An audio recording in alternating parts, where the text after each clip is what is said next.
Karla Singson is an entrepreneur who runs 3 businesses, a flower shop and PR company based in the Philippines, as well as a recruitment company that provides full managed outsourcing so you can scale your business fast and easy. In this episode, you'll discover how she grew her business without spending a dime on ads.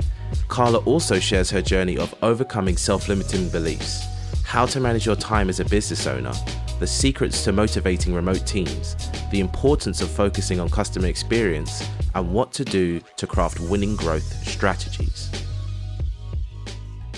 When I decided to start traveling, it was more kind of, I just wanted to see what was out there.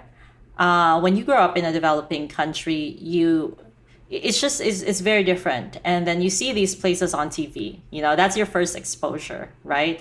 And then you have kind of an idea what these places are, and it's just so nice. It's so abundant. All the toilets work, and then and the people are tall and light skinned, and that was like our standard of beauty in Southeast Asia, right? Like sharp nose, fair skin, tall, and fair skin and tall. And so I was like, I wonder what it would be like to go to a place like that. And so the first country I went to was Australia. And then I was just so, I was just so seduced by like these tall buildings, by this technology. And Sydney was also a very international, is a very international city. You meet people that look very different all around the world, speak different languages. And so it was great. And I just got hooked. I started traveling. There were 2 years, I think I did a country per month. I would travel, I would see a new country every month. And then eventually I decided I need a business that's online. Because I had traditional business. I still have my traditional businesses in the Philippines. Okay, cool. What kind of businesses work well out in the Philippines? I know there's a lot of like outsourced work that happens there, but I'm wondering if you had like a bricks and mortar business or just what kind of businesses you had out there. Yeah, I have 2 brick and mortar businesses. My oldest business, it's been around for 14 years. It's a flower shop. So we have like all the works, the window display, the flowers, the 6-foot teddy bears are bestseller, the balloons and the chocolates, all of that. And we also have a corporate events and training company. Before the pandemic, we did corporate events like launches, brand activations, festivals, and PR, press conferences and things like that. After the pandemic, because these events stopped, we focused on government contracts for training. So that's what we do now in those 2 traditional businesses. And then I started an outsourcing company, which is what I'm really focused on growing right now. Yeah. I mean, I'd love to talk about the outsourcing company, but I have to ask about the florist that you have, the flower shop. What was it like starting that? Because, that is not a business that most people kind of just start and then go, right, that's set up and then I'm going to start another business. Normally people start that as like a passion project type thing. Right. No, I agree with you. And there's actually a funny story behind that. So when I graduated college, it was hard for me to get a job because I graduated at 19 and I was kind of a wild child. I was always drunk and I didn't come to work on time. And I think I was intellectually arrogant, and I was 19, which was I was still a teenager. I was a child, and I failed the exams at these big companies, Unilever, Coca-Cola, P&G. Broke my heart, and so I sat with myself, and I'm like, well, I got rejected so many times now. I need to just start a business that is easy to start, and I don't have any other skills. I was a fresh graduate. I don't even have any flower arrangement skills, but I sat with myself and I asked myself, what is a thing that people pay a lot of money for, even though they know it's actually very cheap, but we've just kind of accepted that this item is overpriced and we'll pay for it. And I thought, well, flowers, because if you buy a bunch of flowers at the supermarket at Walmart or something, it's $15. A dozen roses, $15, $18. But if you want these dozen roses delivered to your wife, it's $48. And somehow we just accepted this. And so I figured that out. And this was in 2008, 2009, where social media doesn't exist. So what I did is I catfished my clients and I pretended to be a man and I went into these male dominated forums of like sports, cars, whatever. And these forums would have a general chat and I would post there my flowers and I would say, hey, if you guys want to buy flowers for your girlfriend, I do same day delivery. Pay me through Western Union. It was such a very guerrilla way to start a business. And then I just started treating it like a real business. Yeah. And so I'm wondering from there, you kind of scaled up or, had some regular kind of business coming in and decided like, right, okay, this is set up. I can go away and, start something else now, basically. Yeah, absolutely. It was the flower shop business was a great business for recurring income because married man will celebrate an anniversary every year, wife's birthday. And if he did something bad, that's the big budget. The I'm sorry gifts. That's always the biggest budget. Yeah, so if we get an order at the flower shop and we would ask the client, what's your budget, sir? And he would say $300. And we would all be laughing in the office and we'll be like, oh, this guy fucked up. But if it's like, oh, my budget's $50. Oh, this is the 10th anniversary. So the first way for me to kind of diversify was after a few years of doing this flower shop business, I got an inquiry to do a wedding. And at this time, obviously, I've learned the things. I know how to arrange flowers now, and I know the science of doing arrangements now. I started doing weddings, and then I started to get an offer to do wedding planning. And because I was a public speaker, I also did MC. I also emceed weddings on the side. So I went into the wedding circuit. And then after a few weddings, I realized I didn't like doing weddings. And so we shifted the event planning company into corporate events. That's how basically it started. Yeah, I mean, weddings are such a stressful thing. People put their absolute hopes and dreams all on this one day, and it's like basically you're starting your whole life together. No need to make a massive stressful thing out of it. But I'm really, really glad that you said, I'm not enjoying this. I'm not going to persevere with it. Okay, I've got something here. I've got a core of a business here. What can that kind of be molded into? And you kind of, you pivoted. And apparently that's a word that I don't remember who said it, but someone on the podcast said pivoting's a banned word. I'm just using it for now because I like the word pivot. Right. But yeah, you pivoted into a business that, worked for you. And so talk me through the process of going, okay, got one successful business. At least I'm not going to starve. I'm not going to go broke just yet. That's okay. Yeah. How did you go about growing this other business? Did you take on funding or was it all kind of self-funded, bootstrap from the ground up? It was actually just self-funded, bootstrapped. And funnily, the way that we got into corporate events, and this is really the secret, if you want to do big brands, you only really need one. And when you get that one, no matter how small the project is, the others will come. And so this was very memorable to me. Literally, the person that referred me this big project is a person that I was drinking with. I was at this bar and I was drinking with this person. And I didn't know that this person is an executive of Sony. And one day we were drinking and she was like, oh my God, I had such a long day. My event planner pulled out and I have this big opening and, and then I said, well, I can do it. And she was like, okay, cool. Just send me a proposal, whatever. My back is against the wall, so I'll approve it and let's make it happen. And I didn't know what I was doing, but I just knew I would listen and I would follow instructions and I would do whatever it takes to do the thing that needs to be done.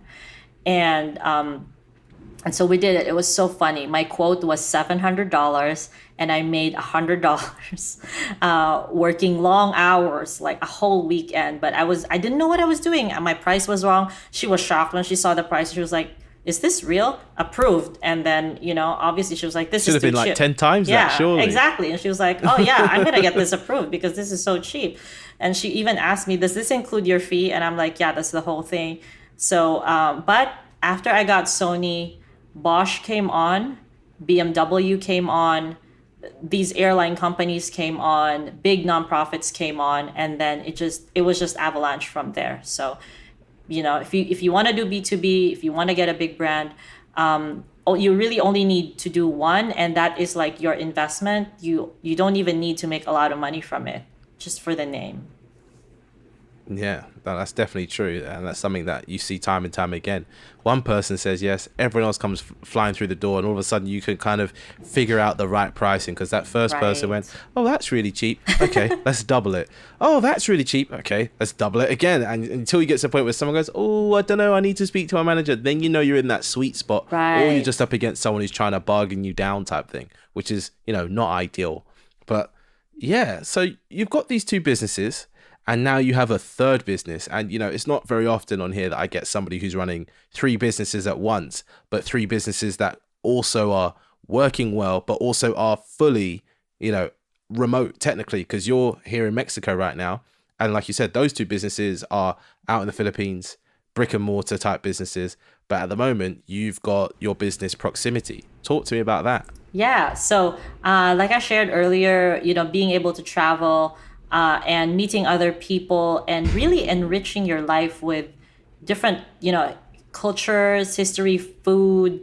Like, we all know how fun and enriching travel is. And that just really inspired me. So I started to think about what business I could build anywhere in the world.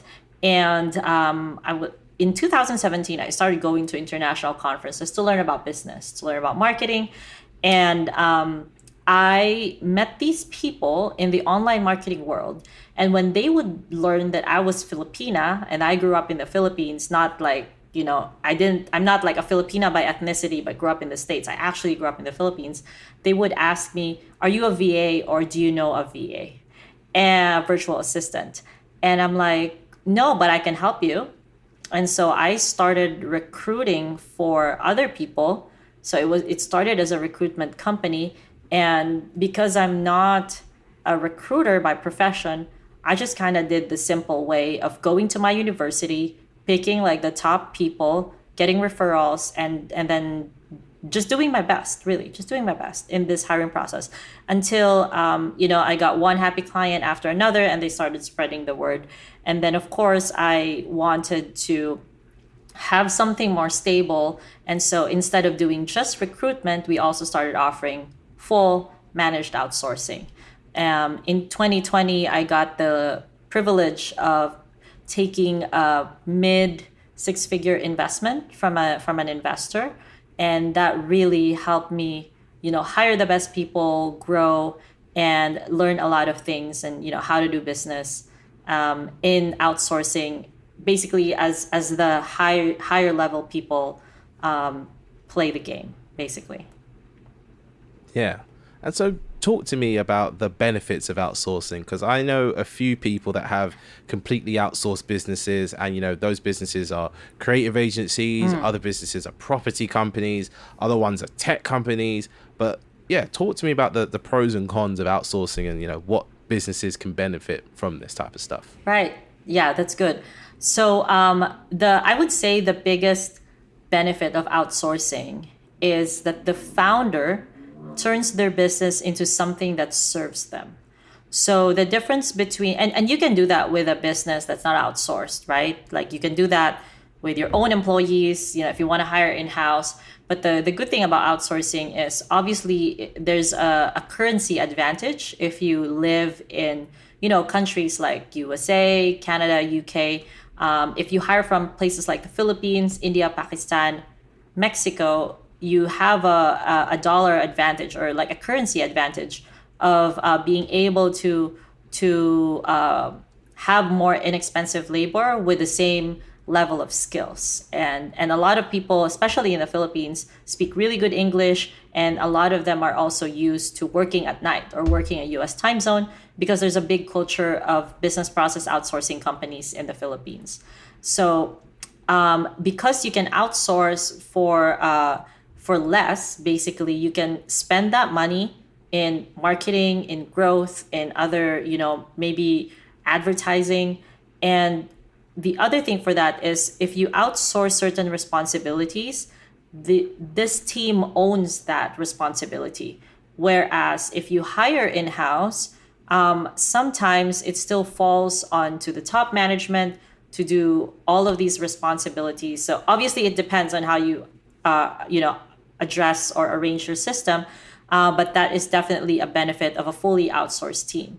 They can be anywhere in the world. You can also be anywhere in the world. So that flexibility, offering that flexibility is just good for everyone. You know, just like how you guys saw during the pandemic when these companies said, "Oh, everyone can work remotely," you know, just like Amazon, and then now they're clawing back and they're like, "Well, everyone return to office. We want you to return to office, or you're gonna lose your job." So that really wasn't a very nice conversation to have. And but now, if you can outsource, you can work remotely, and it also gives you a wider. You can cast a wider net in terms of talent, culture fit, and basically these people's goals, where they're going. So now you can hire from anywhere in the world instead of being limited to your location. I'm not gonna lie, and there are some cons of outsourcing. However, these cons can be addressed easily. So, for one example, is culture, right? So it might be a little tasking for a founder to learn the culture of people coming from a completely different place. Obviously, a good onboarding process can fix that. If someone tries to DIY outsourcing, if they don't have the right guidance, they could end up hiring from locations with not that don't have stable electricity or internet, or is ridden by calamity. So that's also something that a business owner might just not think about the first time they outsource. But going with a managed outsourcing company like ours, or any other company, really helps you make these decisions better. Of course, another con, which is, of course, very rare, but I'm not going to pretend like it doesn't happen, is that sometimes when you outsource, there's less liability for them, for them. So, for example, if you end up outsourcing and you end up hiring a freelancer instead of someone dedicated to your company, sometimes they could just leave you for higher pay, or they would just leave and not care. And so the way to fix that is, of course, have a contract, and have probably don't make them earn their PTOs and their cash advances, and talk to them, communicating with them what their goals are, and if it's a really good culture fit for both of you, and if it's not, just don't hire because you need someone. So I would say those are kind of the pros and cons, but to be honest, all of the cons can be avoided with the proper guidance. Even if you do your own research, or you talk to someone, get advice from someone who has done it before. And what I picked up on that kind of statement is that having a remote team is a way to grow your business. But in addition to that, you also have other parts of your business that are tailored towards growing a business. So I'm wondering what else, apart from having a remote team, is a key component for growing your business. Oh, that's a good question. And this is something I'm really passionate about, because this is what I practice in all of my businesses, brick and mortar or online. But customer experience is really a great kind of pillar of business growth. In the first time I grew an outsourcing company, the one where I had the investment, we grew our business from 0 to 7 figures in a year without spending anything on ads. And it was just head down work, focus on customer experience, and then when the time is right, ask for a referral. Or make them so happy they tell all their friends about you. So that was the key. I didn't obsess over cost per acquisition rates. I didn't obsess over media buying. I didn't obsess about PR. I didn't need to go out and go speak on stages, go on podcasts, or I didn't pressure myself doing that. We just focused on customer experience. And so it's the same thing with the flower shop. Of course, if there's a dozen roses, each rose has to look good. We've honestly had experiences where we buy from our suppliers, and if they deliver, say, 100 roses, some of them will not be as pretty, right? And so it's not really good service. Everything has to look really good. And right now, there's social media. People, these ladies share their teddy bears and their pictures of their roses online. And so it's much more crucial for our flowers now to look good. Yeah, so I would say a huge component of customer growth, of business growth, is customer experience. And I would say as a secondary one, is just pay attention to how much confidence the public gives you. So you can address it as PR, you can address it as marketing, you can address it as social media. It depends where you invest your time. But if your customers have a good experience and someone wants to refer you, when that person looks you up, they should feel confidence in your brand and in your service. So everything plays out. You have to have a good website, good social media presence if you use it. If you're emailing, good emails, just look good. Yeah. And this is something that your kind of remote teams can assist along with the process, whether that's, writing emails or replying to emails or just making sure that people are getting that top tier customer experience, whatever part of the business they're entering from. Absolutely. In fact, our top three best sellers are: number one is client success managers, number two are project managers, number three are social media managers. So those are actually our best sellers. Those are the top three roles that help a business grow in terms of like our clientele, which is online businesses or fast growth companies that have a lot of online operations. We also have clients that are brick and mortar businesses like home remodeling, but they would always have an online wing because that's how they get their inquiries, their updates, and all that. So we also help serve them. Cool. So with the kind of, say, social media side of things, are you training these people in a specific way of operating, or is it always bespoke to each business? Right. So the thing to know about hiring an outsourcing company is outsourcing is very different from consulting. And so when we onboard a social media manager, we have to see that you have a strategy and that you have a repeatable process, you have templates, you have the systems. Otherwise, we won't be able to help you or we will refer you to a consultant, and then when your strategy is ready, when your content plan is ready, we can start working together. I can plug in a writer, I can plug in a designer or a TikTok video editor or an AI empowered team. We can build the team around your strategy, but it has to come from you. And so the secret really to successful outsourcing is to perfect your systems in advance, and your templates and your SOPs, your if-then processes, and then you pass it off to the outsourced remote professional. Now, question: what if I don't have all of that ready, or maybe I'm halfway through? Can you help me? I can't. My team can't help you specifically in the consulting part, but if you want to hire someone in order to test things out, I would say that is going to be of value because you don't have to do it yourself. So you're still saving time, you're still saving headspace. They could do extra research for you since you're still figuring things out.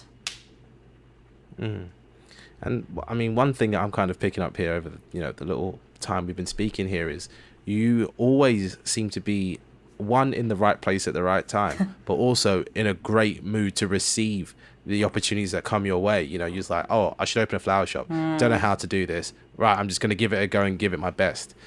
Okay, the wedding stuff's not working out. Meet this lady, she wants an event. Oh, cool. I'll help you. I'll do it in a gracious way. And again with this, it's like, okay, you need help with your business? I'm here to do that for you. Right. You wanted a VA? I'm not a VA, but I'll connect you with a VA. And so I'm wondering, where did you kind of get this entrepreneurial mindset from? Was it from your parents, or was it just something that you kind of picked up by observing? Yeah, that's a really interesting question. I've never really, I journal, I meditate, and I talk to a therapist. I've never really been described as someone like how you described. So I think that's a gift that you have, Sam, and definitely made me think. And I did. No, that's what I did. I'm definitely not like a business mogul, or I'm not Steve Jobs and have amazing ideas. I just kind of went with the flow and saw it for what it is, especially during the pandemic when opportunities were very slim. Yeah, I would say a lot of influence from my parents. Both of my parents, unfortunately, passed early. They both passed while I was still in my 20s. And my parents always wanted to start a business. My dad always talked about starting a business. He would have little hustles, but of course, the seductive pull of a stable job got him, and he worked for the same company from when he was 19 to when he was like 52 or whatever. He had an early retirement, and his work was very stressful. He was a salesperson, so I learned a lot from him. My mom didn't have a job per se because she got pregnant 3 times. I have 2 siblings, and then but she always was good at sales. So she took sales jobs. She started by selling like appliances, and then she moved to doing real estate. And so she was in sales, so not exactly a job, but also not exactly a business. And she also always wanted to start a business. In fact, she wanted to start a convenience store. And I remember having this conversation with her. When I started to make a little bit of money, she was asking me for capital so she can finally build her dream of a convenience store. And I remember having this conversation with her, and I was like, why do you want to do this business? It's so small. We can like, I was just kind of like, why don't you dream bigger? But both my parents grew up poor in a poor country, and they just didn't see the world, the way I did. But also because of them, because I was the eldest child, and my parents always thought that I was like the golden child, right? In developing countries, a lot of families invest in their eldest child, and then the eldest child will pay for like their siblings' college, which is what I did, and then like support the family. And so I think it's a combination of some of the desires that they weren't able to live to experience, and I kind of wanted to give that to them, and I also wanted to live it for them. And then the other side of it was just my parents believing that I could do anything, like anything. So they had such a great belief in me. They were such good parents. My dad inspired me to read books. We didn't watch TV growing up. It was always books, and it was fun. So I think that really helped shape my mind into just having my eyes open and my ears open, for these opportunities and finding ways to take advantage of them. Yeah. Well, I mean, that's interesting that you kind of looked at your parents' dreams and kind of aspirations and said, well, okay, I'm going to take my actual thoughts and put them into action. And that's where my entrepreneurial career will start, because at the end of the day, I'm not going to do well out here in the world working for other people. I'm just not feeling it, type thing. And so I'm wondering now, you are technically your own worst nightmare. You are the boss of multiple businesses. And I'm wondering how you go about managing your time. How do you keep an eye on all 3 of these businesses to make sure that, one, they're growing, and 2, they're not, slowly slipping away from you? Right. Actually, to be honest with you, like something has to give, right? I have assigned my sister to lead the business, the flower shop business. So I think I spend 30 minutes a month just looking at the books. And if she needs advice, I would give her marketing advice, or if we are launching something, I would help her, but that's it. The government projects is very steady because you just go to this portal of like government projects, and then you put down your bid, and then they say yes or no, and then you do the thing. So it's actually very repetitive, and I have a team that takes care of it. I just also look at the numbers. I also spend less than 30 minutes a month on it. My focus is really on my outsourcing company because I'm in fast growth mode, and I recently retired my partnership with my investor, and so it's just me, and this is my dream. I have a dream of bringing the Filipino talent in the forefront of the world, and them hiring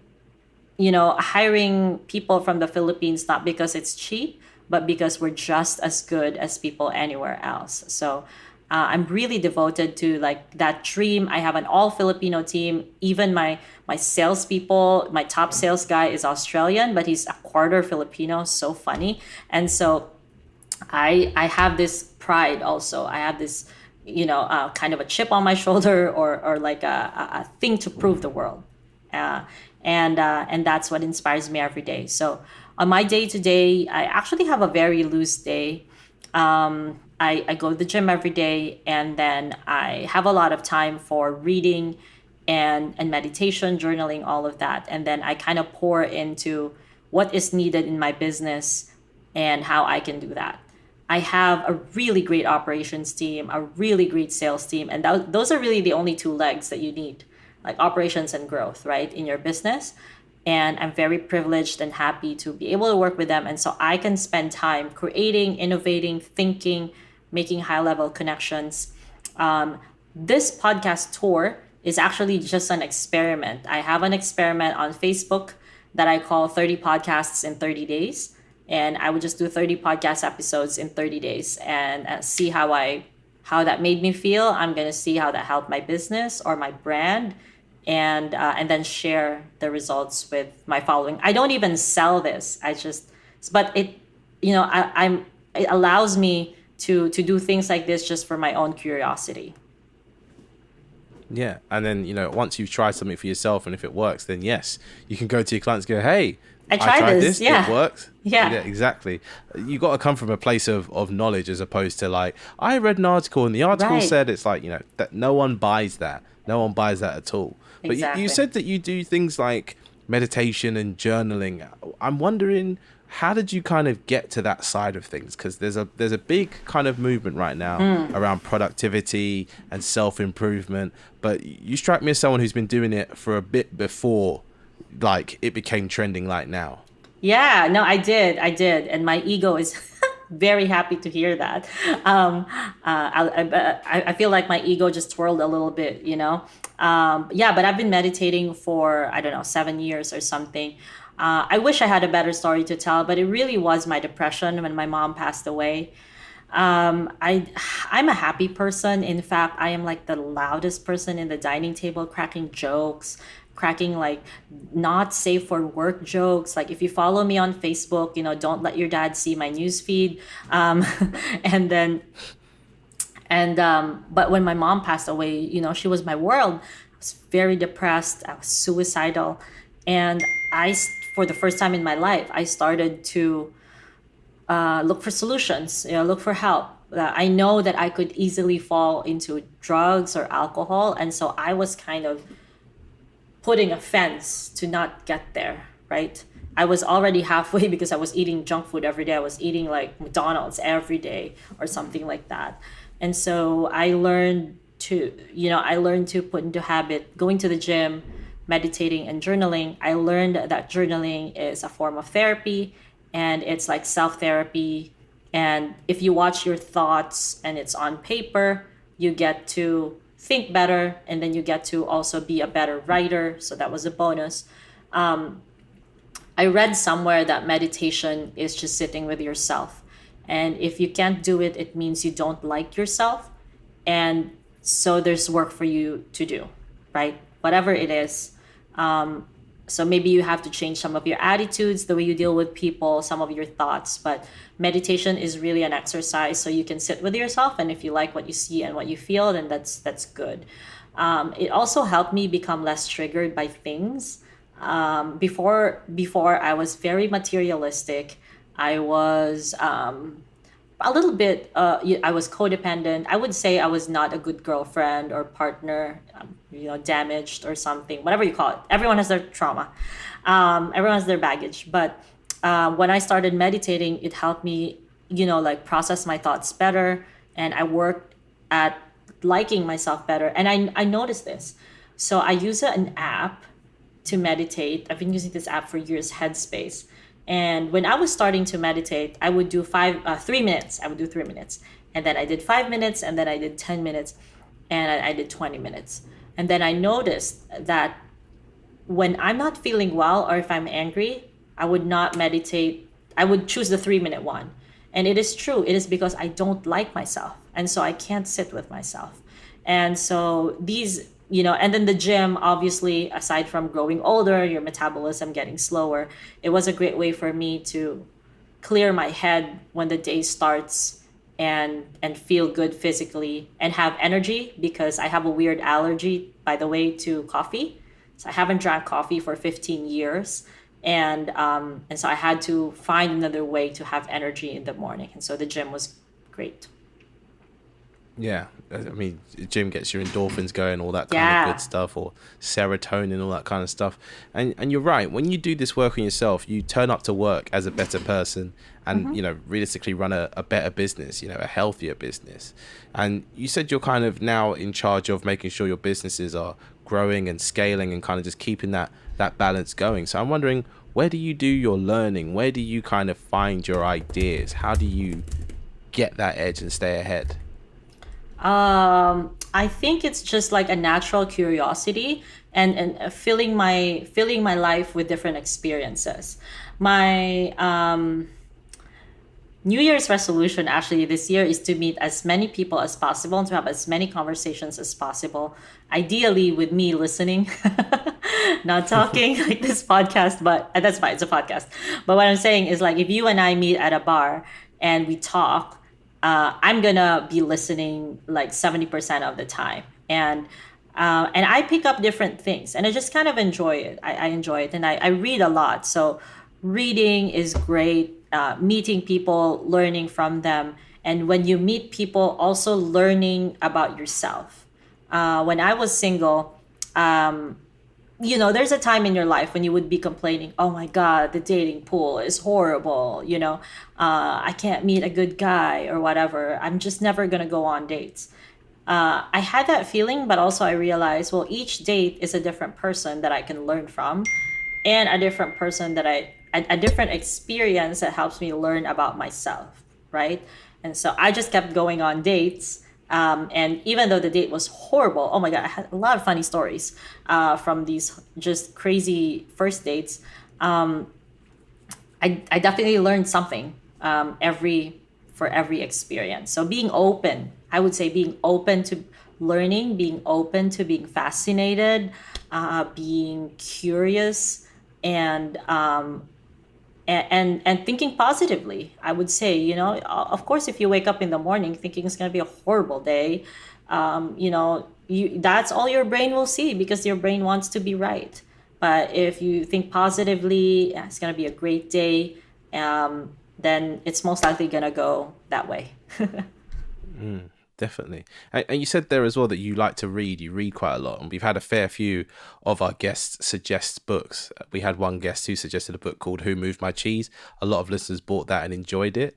And we've had another few listeners, recommend the classics like Rich Dad, Poor Dad, or Richest Man in Babylon, or Think and Grow Rich. So I'm wondering, for you, do you have a book that kind of changed your life or changed your mindset to business or just your personal life as well? Oh, absolutely. So the first book I ever read is The Little Prince. I think the original book was written in French, but it's translated into many languages. It's masqueraded itself as a children's book, but it's actually very deep and philosophical. I actually have the cover tattooed at my back, and that's how much I love this book. When I was young, my dad told me to read this book and said to reread this book because the meaning changes depends on where you are in life. And and it is one of my favorite books to recommend other people, because the experience is I cannot tell you what to think of it. I can't recommend it in such a way that, oh, do this because you're going to think this, you're going to feel this. Yeah, and it's a short book. You'll finish it in 2 hours. And it's a great adventure. It's fiction. It's a great adventure. It's written very well. It's a classic. If you guys are familiar with the quote, "What is essential is invisible to the eye," it came from that book. And you are forever responsible for what you have tamed. That is also from that book. So, The Little Prince. Business, I would say, I'm gonna go hardcore here. Fanatical Prospecting by Jeb Blount. No matter where I am in business, and I've been doing business for 14 years, I would consider myself like a seasoned entrepreneur. I don't think I would start a business and fail at anything if I choose something and I really want to do it, right? I always go back to this book. It just teaches you the right mindset to grow a company by acquiring new customers, the right mindset, the right cadence, and how to be obsessed and love the process. So Fanatical Prospecting is also a game changer for me. I recommend it to everyone. That's the first book my sales team reads, when they get into the job. So yeah. Nice. The Little Prince and Fanatical Prospecting. Yeah. Two books I haven't heard of, but I definitely will buy The Little Prince just to see what it's about. You said it's a Yeah. children's book, but it's actually got a deeper message. I'm all here for that. There's definitely always deeper messages in children's literature and children's fiction because it's written by adults and they're trying to Right. tell a story because adults still have to read it to their child or watch it with their child. So there has to be something for, the adults in there per se. Now we kind of spoken about, when things are going right and a little bit about, maybe the cons of remote hiring and all that kind of stuff. But something I want to ask you is like, a more of a personal question. What was something that you learned from when things went wrong for you in either of your three businesses, and how did you bounce back from that? Right. I definitely have some of the business heartaches that a lot of people encounter, like a client not paying, a 20K bill that didn't get paid, an invoice, a client ghosting. And it's all related to money, right? And you would consider those as failures or some sort of a problem in business. And it's hard, it's hurtful. I cried so many times experiencing these money problems. But I would say the most difficult hardship that I have in business is if I is always linked to me sacrificing something in my integrity or with my values. So I'm gonna give you an example. I worked with certain people that didn't that these people didn't align with my values. For example, a person who was openly cheating on his wife or and lies about it. So obviously he's a cheater and a liar, right? And then or like clients that they would say something to me that they did about marketing or acquiring clients, and then there was something shady about it, right? Like they lied about something to close a sale, and they would share it to me in such a way that they were proud about it because we were drinking, or they want to look like a, I don't know, like a suave guy. And I have accepted business from these people, and even though those business relationships actually end up kind of profitable, right? I just never felt good. And I couldn't stop thinking about it, to be honest. And trust me, those situations and those business deals it's so hard to forgive yourself for doing them, even though they're profitable, compared to like the 20K loss that I did, because of my stupidity. I performed the project without asking for a down payment, for example. That's on me. And that hurt me financially, but it didn't hurt me as much as these working with these people, because I questioned myself, I questioned my own values, I questioned my own integrity, and it just doesn't sit right. And you go to sleep, you think about it. If you miss a 20K invoice, the next 20K that you make will kind of cover that, and then you stop thinking about it, right? But these other experiences of not being true to your values and your integrity, they haunt you for far longer. And how do you feel that, the future looks for you as an entrepreneur? What are the kind of things you've got your eye on? What are the things that are kind of scaring you a bit? Are you scared of AI taking away your business at the moment? What does the future look like for you? Yeah, well, so on AI, I've had the great privilege of doing projects literally with Dave Rogenmoser of the owner of Jasper.ai since 2 years ago. So my team has been taught AI since before AI blew up, before ChatGPT blew up. So I've had that privilege. I'm very grateful for that. I was in the right place at the right time. And all of our teammates now are AI empowered. They've been ahead, and we continuously buy courses for them to improve what they learn. When I realized that my business was growing, and literally when I realized that I'm making more than what I need, I took it upon me to make the decision of building a business either as a cash cow, and then I buy boring stuff like real estate and mutual funds, or building a business for a big exit. And I looked at my businesses and I realized I love my businesses, and there's a a thing in each business that I truly love and I don't want to let go of it. And so why don't I just grow it and then buy boring stuff? So that's what I did. I bought my first real estate property when I was 22. Between my husband and I, we have a portfolio of over a dozen real estate properties right now. We're still continuing to invest. And of course, we have the boring stuff like stocks and mutual funds and a little bit of crypto, right? And so I'm excited about that. I'm excited about growing my businesses and also inspiring my team to invest. Like really, I want them to have the same kind of, financial security. And I'm excited about starting my family. So I'm going to get married next month, actually. And so, yeah, this wedding thing is cray-cray. Even though I've been a wedding planner. And then hopefully next year, my husband and I are going to start our own family. So I'm excited about that too. And a lot of learning, a lot of reading and traveling. Nice. Okay, so always on a growth journey for you, and as well as growing your family and all that kind of stuff. So I want to ask you a question that I ask every guest, but the answer is always different because it's kind of personal to you, even though it's a general question. And that question is, what is it about what you do that brings you the most joy? The thing that really brings me the most joy is when a client tells me that I help their business grow. Because of my parents always saying that they want to start a business, but they never got around to it. And because of me starting businesses in very unconventional ways, I always love it when other people who have figured out things, and then I get to help them. I think honestly, my ego is very happy hearing that you've helped me or you have the answer, you helped me grow. We've talked to all the other outsourcing companies, yours is the best. And this is what it did to my company. It makes me happy because in a way, I'm kind of fulfilling like my parents' dream of growing my company and giving that gift to other people. Like literally, I just, I'm an eldest child of an Asian family, and my dream is to make my parents happy. That is my dream.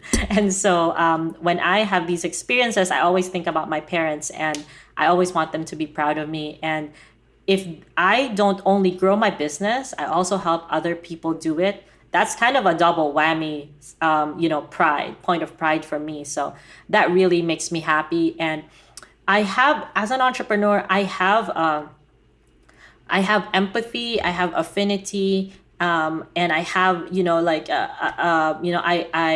I identify with other entrepreneurs because I know the struggles of growing a business. I know the loneliness. I know, the betrayals, sometimes. And so if I can at least help them get into the right direction, even if it's just one small step, then it makes me happy to be able to support them. And I believe in karma. So I believe that if I help other people, I'll also get helped. And I'm going to get karma points for that too. Where can the people find you online? So if you want to follow my adventures and my not safe for work jokes, you can add me on Facebook, Karla Singson, or follow me on Instagram, Karla Stefan. You can also visit our website if you want to ask about outsourcing, if you need some advice, if you want to DIY this, we're happy to help. If you want to just do recruitment, we're happy to help as well. ProximityOutsourcing.com. You can book a call with my team. And actually, I have a gift for all of Sam's listeners. If you mention this podcast, I will give you a $200 discount on your first month with us. Thank you for listening to People Explained. New episodes come out every Monday. We would appreciate it if you gave us a review on Apple Podcasts and shared this episode with a friend.